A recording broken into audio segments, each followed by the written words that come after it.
Ok, elles sont pas beaucoup habillées, mais je vous promets, il y a plein de trucs à dire. Dans One Piece, l'île des Amazones est un lieu qui fait écho au mythe des Amazones et à plein d'autres légendes mythologiques. C'est parti pour vous révéler les secrets des tenues de l'arc d'Amazon Lily. Promis, on spoil pas plus loin que l'arc des Amazones.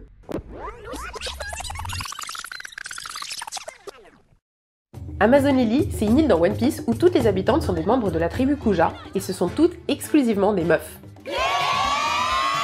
Oda leur a donné pour point commun de tout avoir un nom de fleur ou de plante à fleurs. Et même le nom de l'île, c'est un nom de fleur. Lily, ça veut dire lys en anglais. Le peuple d'Amazon Lily vit presque entièrement replié sur lui-même, avec aucun commerce ou aucun contact avec les nations voisines. En vrai, pour Oda, c'est tellement facile de faire ce système d'autarcie avec le système des îles. Si One Piece avait eu lieu avec une terre, avec des territoires, avec des frontières, ça aurait été un peu plus compliqué parce qu'il y aurait eu des trucs à défendre. Mais là, c'est easy, tu peux totalement t'isoler, faire en sorte que personne vienne t'emmerder, enfin, tranquille. Bref, revenons au Kuja. Cette nation composée de puissantes femmes guerrières est inspirée du mythe des Amazones. Des meufs badass quoi. Bon, tout le monde connaît le mythe des Amazones, c'est un mythe avec des femmes combattant à cheval et tirant à l'arc. Ce mythe, il n'y a pas vraiment de source historique fiable, c'est souvent du racontage, c'est le but d'un mythe. Mais ça fait que les Amazones, elles apparaissent couramment dans l'art grec. Elles sont représentées sur des sculptures ou sur des fresques en tant qu'archères, vivant pour la guerre et en tenue légère avec une partie de la poitrine, une épaule ou un pied dénudé. Et ces représentations, elles ont amené Oda à dessiner les Kuja avec des tuniques courtes et un haut simple, souvent avec un motif léopard ou tigré. Moi je pense que c'est full random et que Oda il s'est dit, elles s'habillent avec ce qu'elles chassent sur leur île, mais dans les mythologies grecques, le pelage tacheté il est assigné aux bacchantes. Les bacchantes c'est les suivants du dieu Dionysos, et la fourrure tachetée, donc la fourrure léopard, c'est le signe visuel d'une métamorphose bestiale qui transforme les femmes en chasseresses redoutables. En fait, Dionysos, il les a rendues ouf, et du coup les meufs elles se sont barrées dans la jungle, elles sont allées chasser, elles ont bouffé des animaux, des mecs, enfin bref. C'est devenu un mythe, mais de ouf. Et ces meufs-là, comme vous l'avez vu dans les représentations, elles sont habillées en tenue léopard. Et donc, comme je vous disais, c'est peut-être du random, mais peut-être pas si random que ça, parce que peut-être qu'Oda a vraiment fait ses recherches et qu'il a vraiment trouvé ça et s'est dit « Ok, je vais les habiller comme ça, pour ce mythe-là ». Bref, les Kuja, ils utilisent beaucoup de cuir d'animaux pour se vêtir, que ce soit pour leurs bottines ou pour leurs bikinis. Le cuir, évidemment, il vient des prédateurs de l'île. Ça renforce évidemment l'idée que les Kuja, c'est une nation guerrière, et que le critère le plus valorisé chez elles, c'est la force. Parce qu'elles portent sur elles ce qu'elles ont chassé. Donc c'est un peu leur trophée qu'elles exhibent à la vue de tous de ce qu'elles ont réussi à vaincre. Fait intéressant, elles n'ont pas de tenue différente pour la guerre, pour la chasse ou pour la vie quotidienne. Elles sont toujours habillées pareil. Chacune des Kuja a un serpent enroulé autour d'elle. D'ailleurs c'est assez pratique parce que ça peut te servir d'arc pour te mettre à tirer tes flèches au KLM. This is not okay. This needs to stop now. Oda a adapté à sa sauce le mythe des Amazones en rendant vivantes les armes des Amazones.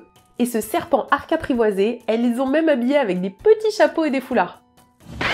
Ce serait giga mignon si c'était pas des serpents. Parce que voilà, les serpents... Les Kuja les plus fortes sont respectées et admirées, et elles forment l'équipage Kuja dont Boa Hancock est la capitaine. Du coup, cet équipage Kuja, il permet à toutes les habitantes de l'île d'Amazon Lily de pouvoir s'approvisionner en ressources extérieures en allant piller tranquillement les navires marchands qui traînent autour de l'île. On rappelle que ce sont des pirates qui ont des activités classiques de pirates quoi, le pillage. Et dans ce concept de pillage, il y a un accessoire trop particulier, mais qui m'a trigger. Pourquoi les Kuja, elles portent toutes des capes qui ressemblent à celles des officiers de la marine? Bon, elles sont un peu différentes, il n'y a pas de manches ni de kanji, donc c'est pas des manteaux, mais elles ont quand même le même flow et surtout les mêmes épaulettes à franges. Alors déjà, ces capes, elles permettent un petit peu de compenser le chara-design de l'équipage Kuja. Vu qu'elles sont en bikini, ça permet de rajouter un élément de style et un petit peu de densifier leur tenue. Mais en plus, ces capes, dans le lore, elles ont très bien pu être pillées en fait. Parce que même si dans l'arc d'Amazon Lily, Hancock c'est une capitaine corsaire, qui est respectée, tout ça, elle est quand même capable avec son caractère d'aller faire du pillage une fois de temps en temps. Et vu que son fruit, il laisse pas de témoin, pas de problème. La toute première Kuja qu'on découvre, c'est Margaret. Et c'est aussi la première qui se lie d'amitié avec Luffy.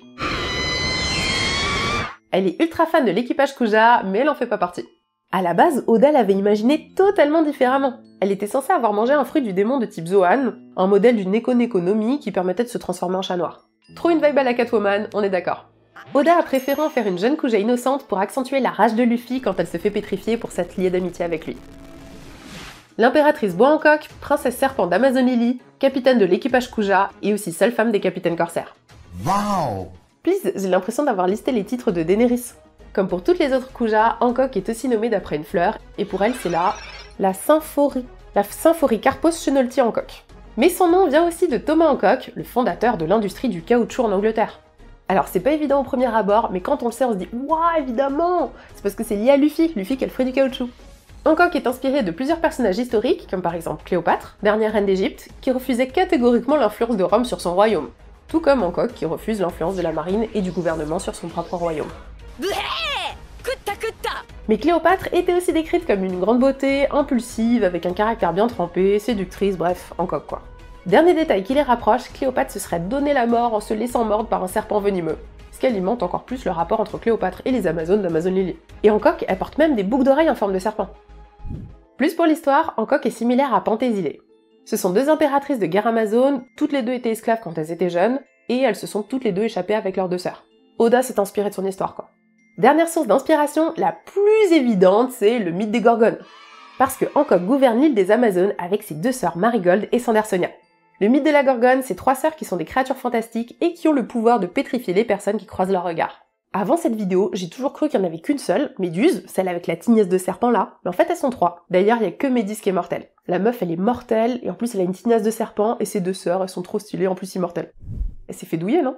Bref, les Gorgones, des monstres de la mythologie grecque qui sont représentés sur les amphores antiques et dans les légendes en brandissant des serpents dans leurs mains, ou comme Méduse en ayant une chevelure de serpent. Dans les métamorphoses d'Ovide, elles sont même décrites avec un serpent enroulé autour de leur tête ou de leur ceinture. Et c'est ce détail que Oda a utilisé pour fignoler le chara-design des sœurs Marigold et Sandersonia, qui transforment leur chevelure en serpent. Ouais, encore et toujours des serpents quoi.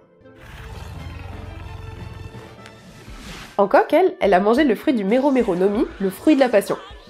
Rien à voir avec le serpent, mais c'est plus pour le jeu de mots en mode le fruit de la passion, genre le fruit de la passion, mais aussi le fait qu'elle séduit ses victimes pour les pétrifier ensuite. En vrai, Oda a même implanté le mythe des Gorgones dans son manga parce que les trois sœurs Boa se font appeler les sœurs Gorgones. Soi-disant, elles ont tué héroïquement une créature qui se fait appeler la Gorgone.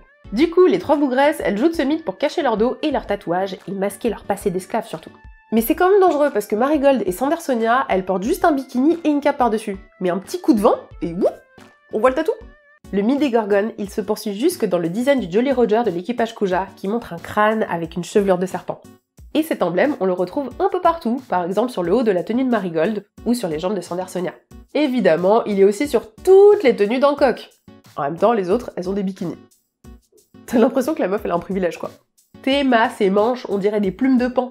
D'ailleurs, Hancock, ça sonne un peu comme peacock, le paon en anglais. Je sais pas si c'est un rapport, mais ça sonne pareil. Et enfin, comme toutes les Amazones de l'île, Hancock a aussi son serpent perso. Il s'appelle Salomé. Salomé, c'est l'exception parmi tous les autres serpents. Il est tellement grand, c'est même son trône. Soyons honnêtes, est-ce que vous aimez ou pas Hancock? Dites la vérité. Moi, au début, j'avoue que je l'appréciais pas trop, elle était antipathique, elle était un peu... enfin, Hancock quoi. Mais évidemment, grâce à la magie de Oda, de la scénarisation, etc., les flashbacks, tout ça, il raconte son histoire, et ben en fait, je la surkiffe. Je veux faire toutes ces tenues, j'ai tout envie de recréer, enfin bref. Trop bien. D'ailleurs, Oda a avoué que Hancock, c'était le personnage pour lui qui était le plus difficile à dessiner. Genre il s'est dit c'est la meuf la plus belle, donc c'est chaud de dessiner la meuf la plus belle au monde. Et il y a une tenue dont on n'a pas parlé, bon en même temps je la garde pour la conclusion parce que c'est pas une Kuja qui la porte. La tenue de Luffy que les Kuja lui font, on est d'accord qu'elle est dégueulasse. Même lui, il a l'air gigadec de devoir la porter quoi.